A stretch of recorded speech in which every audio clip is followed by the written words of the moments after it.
Hello everyone, I'm Pastor Tomaka, Apostolic Believers of Christ International, Bishop Salmian. The forget like is here, subscribe, and post notification bell for update every day the new videos. Thank you so much. God bless us all. Magandang umaga po sa lahat sa ating mga viewers, listeners dito po sa ating YouTube channel. Ang kapayapaan at habag biyaya ng Diyos na may sama sa atin lahat sa magitan ng ating Panginoon Kristo. Na ito po yung lingkod, Pastor Tomaka, Apostolic Believers of Christ International. Mga kapatid, haleluya, sa oras na ito ay ating naman pasalamatan ang Panginoon dahil abot tayo mga kapatid sa December 12, 2023. Ito mga kapatid, ang nais ng Panginoon na ang pagpapala ay ating makamtan. Na habang buhay tayo may pag-asa mga kapatid, tandaan po natin, ayon po sa nakasulat sa mga ngaral kung kabanata siyam talata 4 na habang may buhay may pag-asa. Ay mga kapatid, sinabi ng Biblia na hindi po tayo pinabayaan ng Diyos sapagkat yan ang nais ng Panginoon na tayo po ay magkaroon ng buhay na walang hanggan. Habang may buhay ang tao, may pag-asa. May kasabihan nga, mas mabuti pa ang buhay na aso kaysa sa patay na leon. Yan kapatid, no? Habang buhay tayo may pag-asa. Now, habang may patay mga kapatid, tandaan po natin ay magkaroon pa tayo ng pag-asa dahil nais ang Panginoon talaga na lahat ng tao ay maligtas at makakaalam ng katotohanan. Kasi ang plano ng Diyos sa tao, gawin tayong matuwid, no? Yan po makasulat mga kapatid sa mga ngaral sa kabanata ito talata 20 mga kapatid. Higit sa lahat, ito ang nalaman ko. Ginawa ng Diyos ang tao na matuwid, pero nag-iisip ang tao ng maraming paraan para maging masama. Mga kapatid, no, ang plano ng Diyos na gawin tayong matuwid. Kaya hanggang ngayon ay hindi po tayo pinabayaan ng Diyos, tinuturuan po tayo sa tamang pamumuhay sapagkat nais ng Diyos talaga ituwid tayo. Dahil po, yun po ang nakasulat sa Biblia na mahal tayo ng Diyos. Mahal ang Panginoon ng buong sanlibutan, yung pong dahilan na kanyang pinaparito ang kanyang kaisa-isang anak upang sa lahat ng sampalataya hindi mapahamak kundi magkaroon ng buhay na walang hanggan. So yun po mga kapatid, ang nagpatunay ang Biblia is John 3:16. Sapagkat ganito ang pag-ibig ng Diyos sa mga tao sa sanlibutan, ibinigay niya ang kanyang bugtong na anak, upang ang sino mang sumasampalataya sa kanya ay hindi mapahamak, kundi magkaroon ng buhay na walang hanggan. Ayan mga kapatid, no? Ganun na lang ang pag-ibig ng Diyos sa sanlibutan, kaya isinugo niya ang kaisa-isang anak upang mag-alay ng kanyang katawan doon sa taas ng cross para tayong lahat mga kapatid, haleluya, na magkaroon ng pananampalataya sa kanya ay hindi po tayo mapahamak kundi magkaroon na tayo mga kapatid ng pag-asa tungkol po ng kaligtasan. Now, sinabi ng Biblia mga kapatid dito po sa kabanata 10 talata 6 hanggang po sa 10 mga kapatid, na ito mga kapatid ang sinabi ng mananaklat sa Hebreo. Pakinggan natin mga kapatid sa Hebreo chapter 10 verse 6 up to 10. Hindi ka nasiyahan sa mga handog na sinusunog at mga handog sa paglilinis. Kaya sinabi ko sa iyo, narito ako para tuparin ang kalooban mo, O Diyos, ayon sa nasusulat sa kasulatan tungkol sa akin. Una, sinabi ni Kristo na hindi nagustuhan ng Diyos ang mga handog at kaloob. At hindi siya nasiyahan sa mga handog na sinusunog at mga handog sa paglilinis, kahit na ipinapatupad ito ng kautusan. Pagkatapos sinabi niya sa kanyang ama, Verse 9, nandito ako para sundin ang kalooban mo. Kaya inalis ng Diyos ang dating paraan ng paghahandog upang palitan ang paghahandog ni Kristo. Verse 10, At dahil sinunod ni Jesucristo ang kalooban ng Diyos, nilinis niya tayo sa mga kasalanan natin sa pamamagitan ng minsang paghahandog ng sarili niya. Amen. Siya mga kapatid, no? linis na po ating mga kasalanan sa magitan na minsan paghandog sa kanyang sariling katawan. Ngayon mga kapatid, na yun talaga sinugo ang isang anak ng Diyos para po na ipako siya sa cross, para po na linisin na po tayo sa ating mga kasalanan. Yun mga kapatid ang Biblia na papatunay na dapat natin ingatan ang ating pamumuhay, dahil po mga kapatid, nahayag na po kung gaano kalaki ang biyaya ng Diyos sa magitan po ng ating Panginoon Jesucristo. Kaya ang sabi ni Apostol Pablo, mga kapatid, dito po sa 1 Timothy, na tapat ang pasabi na dapat paniwalaan ng lahat na si Kristo Jesus na parito upang iligtas ang makasalanan. At siya po ang pinakamakasalanan sa lahat. Pakinggan natin sa 1 Timothy chapter 1, 15 to 16.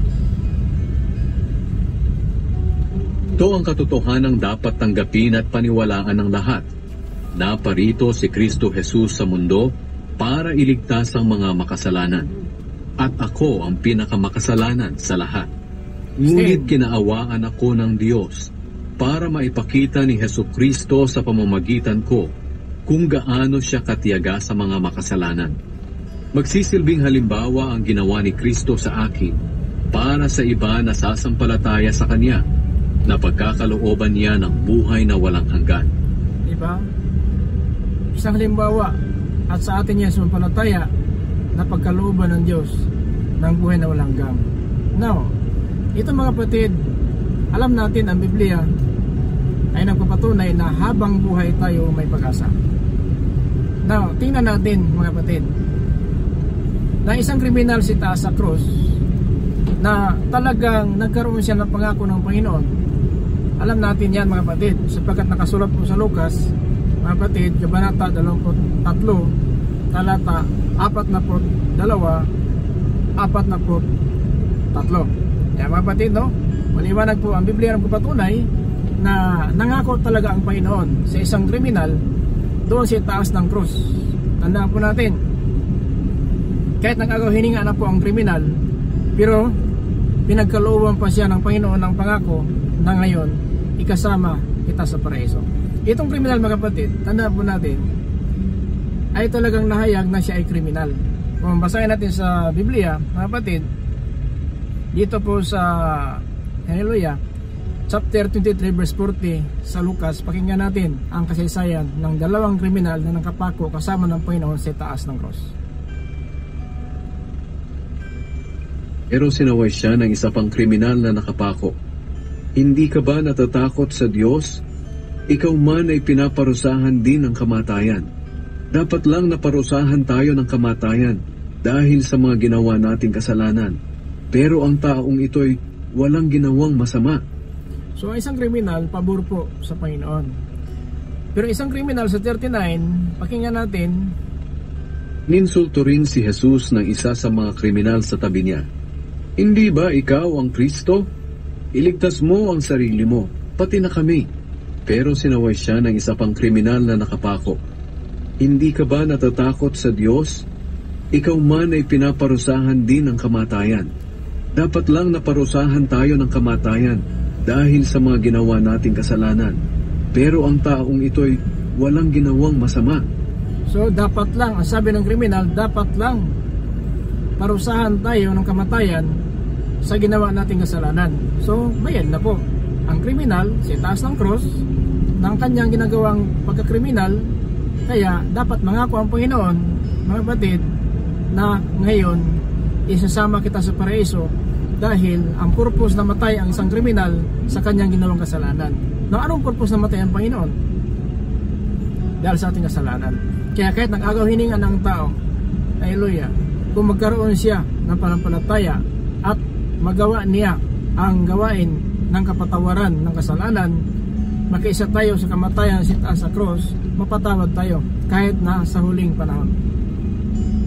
Kasi nagkaroon ng pagkataon ng sabi ng kriminal, Panginoon, sa 42, katapos ay sinabi niya, Jesus, alalahanin niyo ako kapag naghahari na kayo.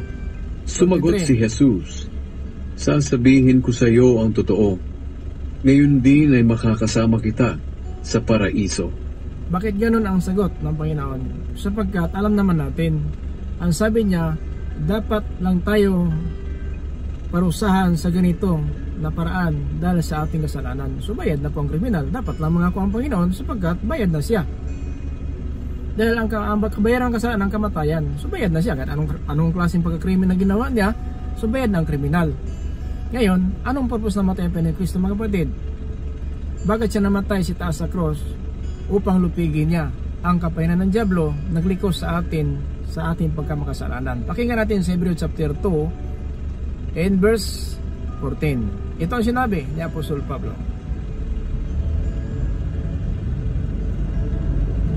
Tiyamang ang mga anak ng Diyos na binanggit niya ay mga taong may laman at dugo. Naging tao rin si Jesus upang sa pamamagitan ng kanyang kamatayan ay malupig niya ang diablo na siyang may kapangyarihan sa kamatayan. No? So, kailan mamatay siya para malupig ang diablo, siyang may kapangyarihan ng kamatayan. Kasi ginaya po niya si Iba. No? Ginaya niya si Iba at saka si Adan. So yun po, talagang isinila ang kamatayan dahil po na nagkasala si Adan, si Iba sa panahon po na ipinagbawalan sila ng Panginoon na huwag kakain sa bunga ng punong kahoy na yun. Kaya maliwanag ang Biblia sa 15:21-22 dito po sa 1 Corinthians, mga kapatid. Pakinggan natin 21-22.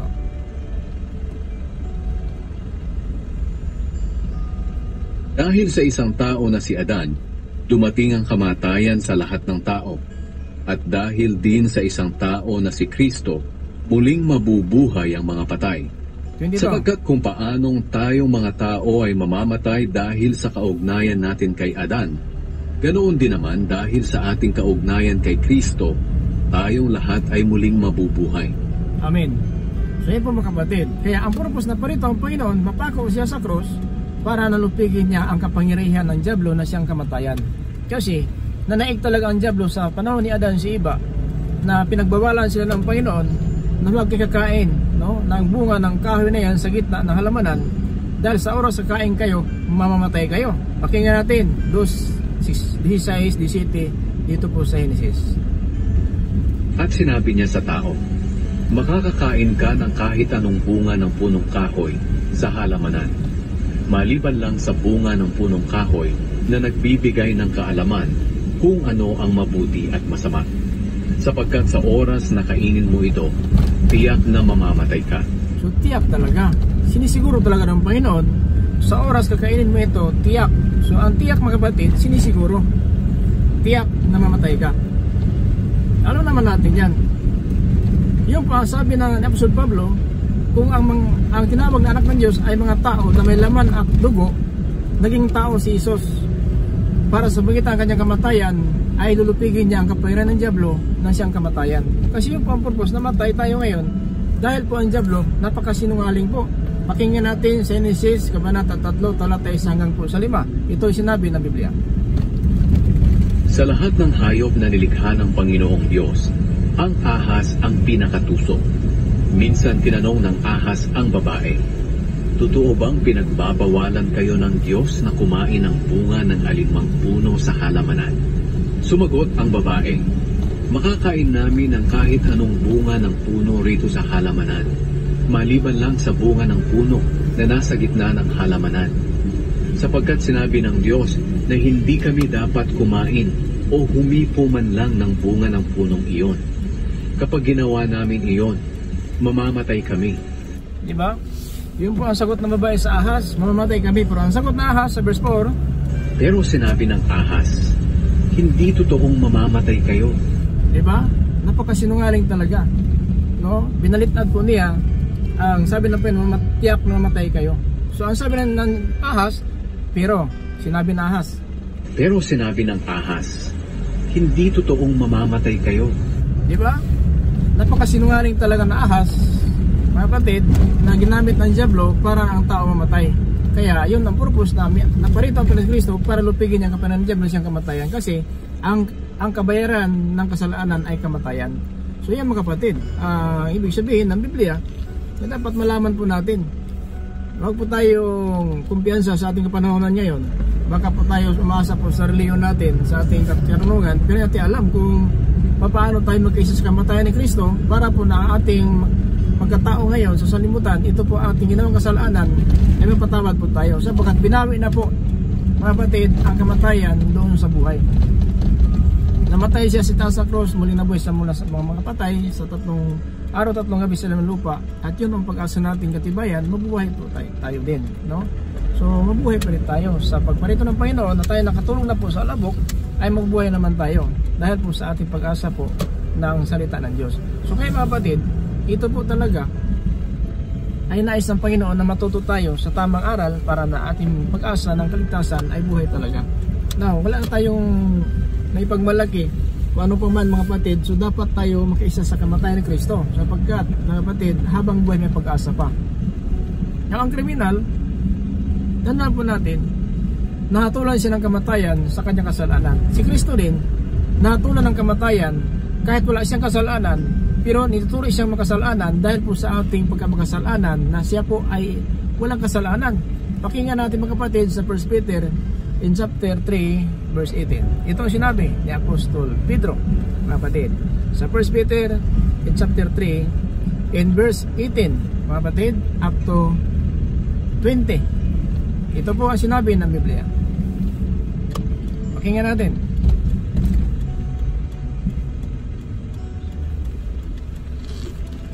Sapagkat si Kristo nga'y pinatay kahit wala siyang nagawang masama, at minsan lang siya namatay para mapatawad ang mga kasalanan natin. Siya na walang kasalanan ay pinatay alang-alang sa atin na mga makasalanan, para madala niya tayo sa Diyos. Pinatay siya sa laman, pero binuhay siya sa espiritu. At sa kalagayan niyang espiritual, nangaral siya kahit sa mga espiritu ng mga taong nakabilanggo na hindi sumunod sa Diyos noong panahon ni Noe. Sa panahong iyon, matiyagang hinintay ng Diyos ang pagsampalataya nila sa Kanya habang ginagawa ang barko. Ngunit 8 tao lang ang sumampalataya at pumasok sa barko at nakaligtas sa tubig. Amen. Ang tubig na ito'y lara. Kaya mga kapatid, tandaan po natin, naligtas sa tubig dahil po sa daong na ginawa po ni Noah. Ito po ay binigay ng Panginoon sa kanya ng pabala. Kailangan siya gumawa ng daong. Almost 100 years ginawa ang daong, at hanggang na ginawa ang daong ay nagtiis ang Diyos sa mga taong makasalanan, at natapos na po ang daong, talagang hinatulan ng salibutan ng baha. May mga kapatid, sa ating panahon ngayon, habang may pag-asa pa tayo, hindi po nais ang Panginoon mapahamak ang tao, nais ang Panginoon na ang tao magkaroon ng, mga kapatid, pananampalataya sa Panginoon, at mga kapatid, magkaroon tayo ng pagsisi upang tumalikod na tayo sa ating masamang pamumuhay. Kasi yun ang nais ng Panginoon, na walang isang mapahamak, kundi lahat sana makamit ng pagsisi at talikod sa masamang pamumuhay. Kaya ito mga kapatid, ating ginagawa, nag-aral tayo ng Biblia para tayo makakaalam kung ano ang plano ng Diyos ng buhay natin. Hindi nagpapabaya ang Panginoon sa pagtupad sa pangako niya, gaya ng inaakala ng ilan. Ang totoo, binibigyan lang niya ng pagkakataong magsisi ang lahat sa mga kasalanan nila, dahil ayaw niyang mapahamak ang sinuman. Yun po ang plano ng Diyos. Ayaw ng Diyos mapahamak tayo, kaya tinuturuan tayo sa bawat araw ano ang marapat na pamuhay. Tandaan po natin, habang buhay may pag-asa pa. Kaya mga kapatid, ito po ang mensahe natin na pinapahayag natin sa araw na ito. Alam po natin na ang Diyos po ay nagpapaalam sa atin ng nararapat na pamuhay para hindi po tayo matulan kasama ng salibutan. Kaya mga kapatid, hanggang may buhay pa, may pag-asa. Sana mga kapatid, nakatulong po ito sa atin.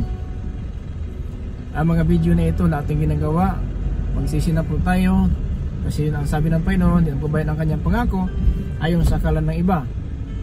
Siya po ay nagpakumbaba, at sana mga kapatid, magkaroon tayo ng pagsisi at tumalikod sa masamang pamumuhay, at yung pong dahilan siya na parito para maligtas ang tao. Lalahanin niyo na kaya hindi pa dumarating ang Panginoon ay para bigyan ng pagkakataong maligtas ang mga tao.